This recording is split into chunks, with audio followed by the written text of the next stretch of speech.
Hello guys, I'm Valentinos and I'm out shooting today. It's early October, it's the beginning of the season. We're getting colors very soon. So I thought it would be a great opportunity today to talk about using filters in landscape photography.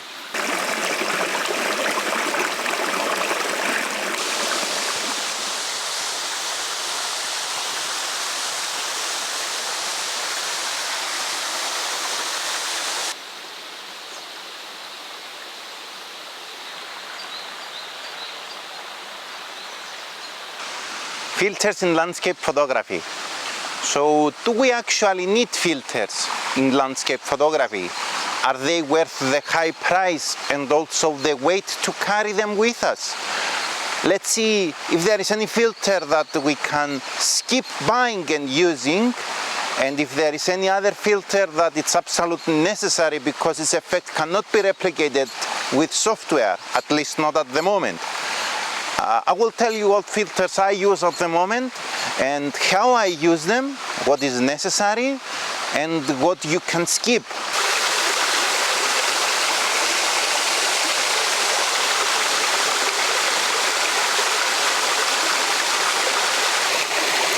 I'm looking for a good composition to get this waterfall and simulate what I want to show you about using filters.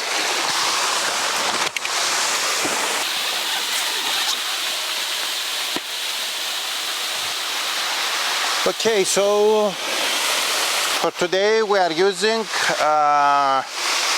an Nikon Z7 with a 24-70 and a magnetic polarizer is the first filter that we're gonna talk about.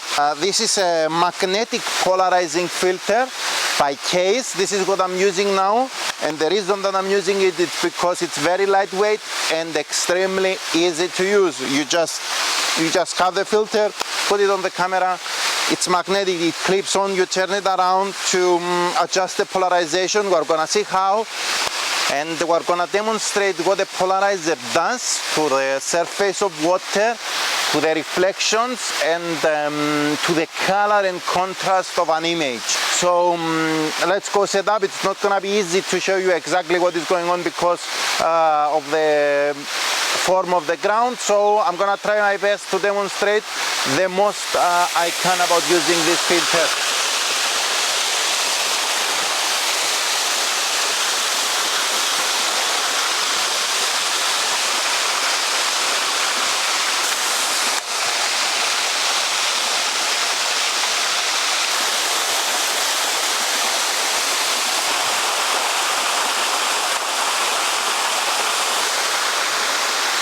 Okay, I don't know what you can hear, but the idea here is that by turning our polarizing filter, we are removing glare from water and the rock surface.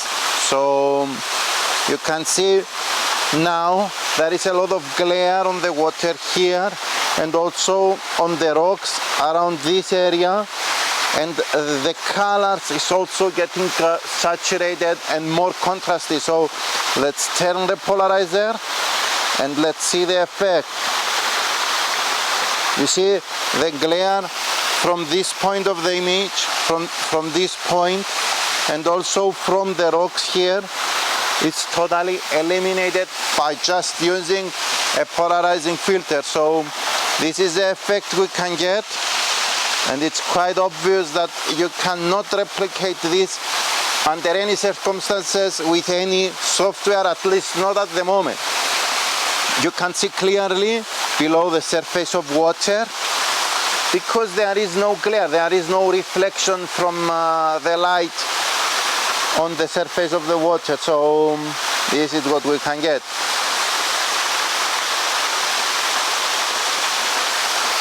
And let's also take the shot, 2-second timer.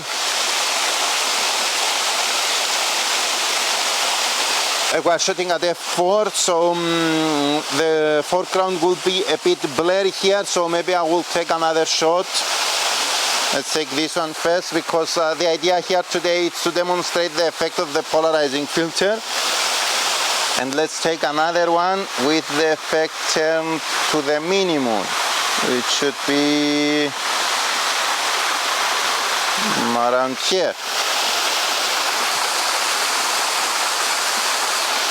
So without polarizing and with polarizing filter, so the difference, I believe it's quite clear. The reflections on the rocks and also on the water are almost totally eliminated. Okay, so I'm away from the waterfall so you can hear me a bit better.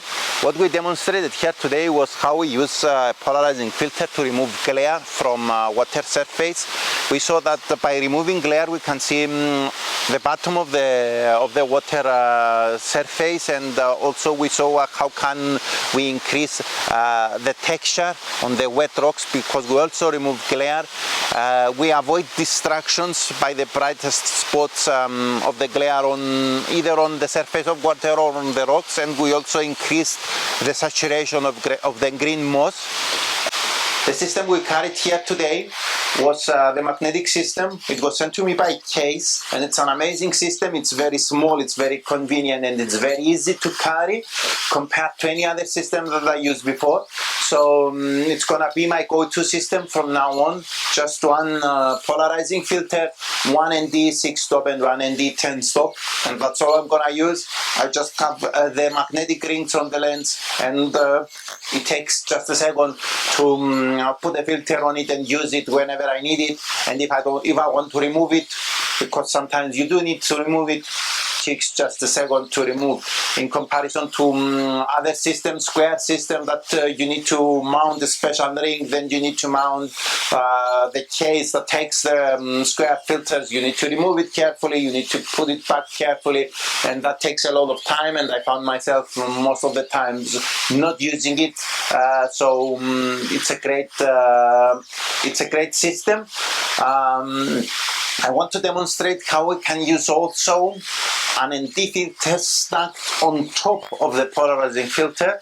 The light is not very good to demonstrate that, but I'm gonna do it anyway, just so you can see how easy we can stack an ND filter on top of the polarizing. So I'm gonna go back to the waterfall, stack an ND on top of the polarizing, a 6-stop ND I think, and I'm gonna reduce my shutter speed so we can take a long exposure of the waterfall.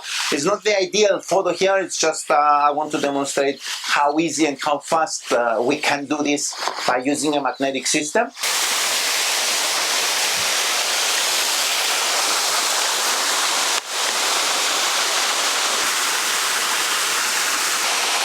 So we first turn the polarizer so we can maximize its effect around here, and then we stack on top of the polarizer the ND filter. So we adjust our exposures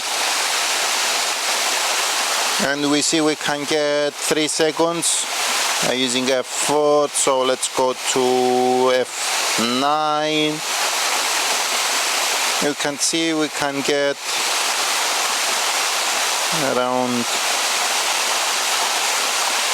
15 seconds of exposure. I think it's a bit dark. 2-second timer, and let's take the shot.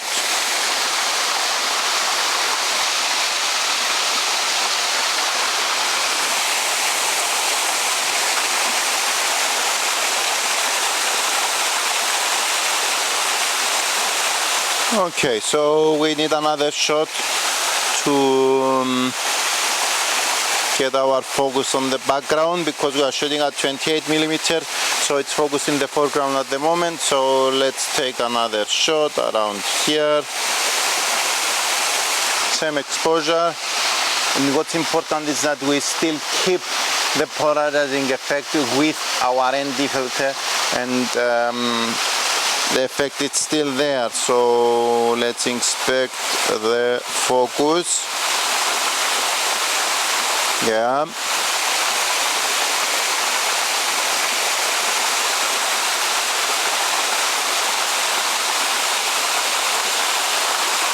Yep, you can see the focus on the second shot there on the mouse. It's much better on the second shot because we focused at that point, so we're gonna focus like this shot. Today we used two filters by Kase, one polarizer and one ND, both magnetic and very easy to use. You just stick it on the front element of your lens on the adapter and that's it. So our polarizing removes the glare from the surface of water, and the ND reduced our shutter speed, so we can get a long exposure of the flow of water, and that's what we can achieve. Next time we're gonna go to the beach, shoot a long exposure on the beach, see how we can use a 10-stop ND filter to reduce and make the water surface very smooth. Yeah, see you next time.